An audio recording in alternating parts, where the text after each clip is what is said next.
Nakabenta ki khobor ke baman kasngi subscribe yo Antor News. Kublai pi baro ki nilong ki khubor bam tagasngi. U Conrad ke sangmam jurang ba ka jela ulapan phai jubab e ka jingya tai ka blawan ra dagi MLA ka liang pyrshah mar ki liang san shar bam dan shuki.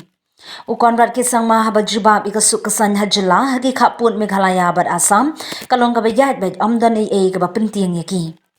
Ka sorkar ka nyale kat bala ban pinbiang ka jingdon kam jungi pat ba benrap menteri rang ba. Kamlong ka basuk yung nong yalam sorkar ban jubab lut ya ka jingkwa jungki MLA budget da ki pat ba ya tu Conrad ki sangma. Ki kam ka bagani ka sorkar MDA 20 kalong ban ya kran biang bar ka sorkar Assam ban pinbet no ya uput usam. Ka sorkar hadin ka dorbar mang tingka kan pentelun ni ki kam pinbet put bat yo jingya da ki pat ba khapun. Shushu ka sorkar kan pet ye ka jing e jung ki pat ba ka jela ha ka surong ka umbam umdi ka kot ka khya ka rep karyang bat ka jung pin biang ya ka mang tingka ye kitnat pin mi kam kitnat sorkar ya thu Conrad ke sangma.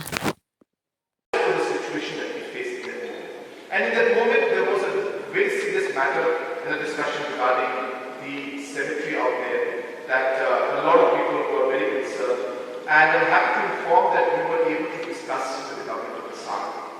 And we were able to see that the cemetery, which is of course a Christian burial ground, and therefore the question of this being in Assam is slightly, the probability is lesser, and hence it should be something that should be in a state which is predominantly Christian society, and hence it should be in Meghalaya. And based on that argument, we were able to move forward with the discussion. There were football fields also out there that came into discussion, and of course the pond also came into discussion. So what I'm trying to tell you is that there is no SOP that we can follow when this negotiations take place. There is no proper systematic way in which discussions take place. These are matters of very complex nature, where we need to sometimes go with the situation that is at hand and look at the larger goal of resolving the border issue, or else we would see things just lying where they are. And hence, that is the purpose with which we have moved forward.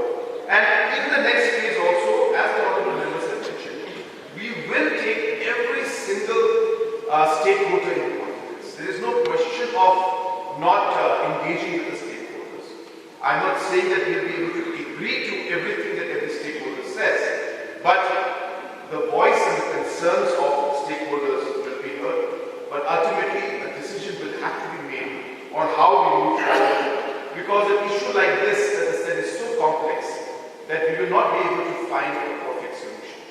But we will work towards ensuring that we are able to find an amicable solution, the best possible solution, in which the maximum advantage should come to the state of Meghalaya, with the larger goal of ensuring that the people living in these areas of differences should not suffer, and we should not lose any more precious lives in the days to come.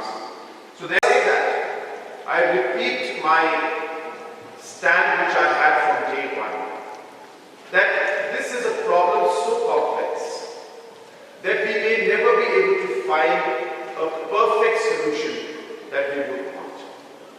There may not be a situation where we will be able to make everybody satisfied with the kind of solution we come out with.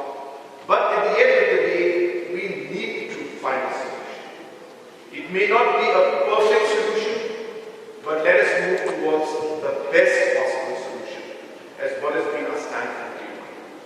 And therefore, we started off by discussing and saying that let us not start our discussion from a point of position. And the position being that this area is ours, or this area is theirs, or we will not give an inch of our land. These are different areas of positions that we hold. We have realized that negotiations cannot take place with a position that we maintain. It has to be placed on the basis of the interest of the two stakeholders, the interest of the different stakeholders within the two states, and the overall interest of all the public at large. And therefore we need to realize that which solution will be able to provide and will be able to protect the interest of the different stakeholders. And hence that is what our approach has been from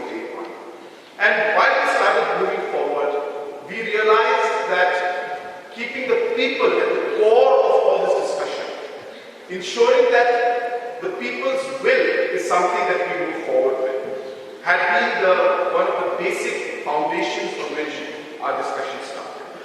And hence, when we started the discussion for the first phase, both sides, that is the Assam government and the Meghalaya government, after going ahead with extensive consultation at different levels, more than 27 meetings were held with the public, and we spent almost 220 minutes plus. This clock was close to almost touching 4 hours to actually debate. And while we were debating, most were questions. So as you are aware, sir, that answers are longer than questions normally. So if 4 hours were used for asking questions, I may require about 8 hours to reply to all of them. But that is the complexity of the situation, and hence I understand that we will not be able to stay for that long. And I'm sure that the honorable members will also understand if I am not able to touch on every single aspect of the discussions that took place. So before I start, I would also like to mention that a lot of the members had raised points that some important issues and topics were not mentioned in the governor's address. Hence, I would like to clarify that it is always not possible for us to incorporate every single issue or aspect that is there. Sometimes some issues are already have been mentioned earlier, and hence they are continuous. Therefore, it is not mentioned again in the governor's address. In some cases, some actions have been taken, and hence we are waiting for response. Hence, those also are not mentioned. And sometimes specific issues that are more specific in terms of an area-wise or region-wise or constituency-wise, we may not be able to mention all of them. But while we do that, it does not mean that those issues are not important. Every single issue is important, and it is the responsibility and duty of this House and the honorable members to ensure that we discuss all of them in as minute detail as possible and try to do justice in terms of being able to resolve the concerns and problems that the honorable members have mentioned. Sir, there will not be any proper structured manner in which I will be able to approach my reply, but I will try to touch on the more generic issues that have been mentioned by the honorable members. Sir, a large number of members have shown